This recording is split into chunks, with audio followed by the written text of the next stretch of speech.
Ils peuvent tirer 12 coups en 90 secondes, atteindre une cible entre 8 et 13 km et se déplacer à 90 km/h.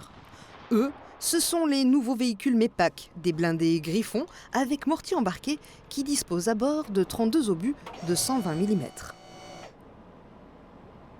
J'ai déjà tiré au mortier 120, mais vu que ça c'est un mortier de 120 qui est intégré sur le MEPAC, le Griffon, c'est pas comme l'autre mortier qu'on avait, à chaque fois on traînait avec. Là, une fois qu'on a tiré, on peut tout remballer et partir direct sans attendre. Correct 420. La une a fait 10 pour route, les deux autres pièces restent en batterie. Depuis une semaine, 4 MEPAC sont en exercice sur la base de Canjuers.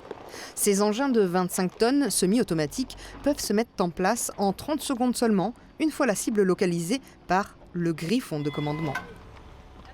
D'en avoir 4, on va pouvoir concentrer les feux sur une seule cible. Donc si la cible est plus grosse que ce qu'on attendait, par exemple c'est plusieurs véhicules qui arrivent, donc on peut faire un tir un peu plus massif. Mais l'avantage d'avoir un MEPAC qui est très moderne comme celui-là, qui est blindé, ça nous permet de les protéger contre par exemple les tirs de contre-batterie, donc c'est les tirs de l'artillerie adverse, contre les drones, contre beaucoup de choses. Issus du programme militaire Scorpion, qui vise à renouveler et moderniser les capacités de combat de l'armée, leur performance et leur capacité de manœuvre les rendent plus efficaces et sécuritaires sur un champ de bataille.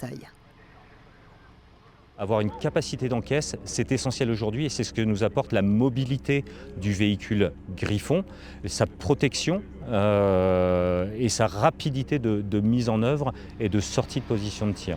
4 autres MEPAC devraient également rejoindre le 3e régiment d'artillerie de marine fin 2026.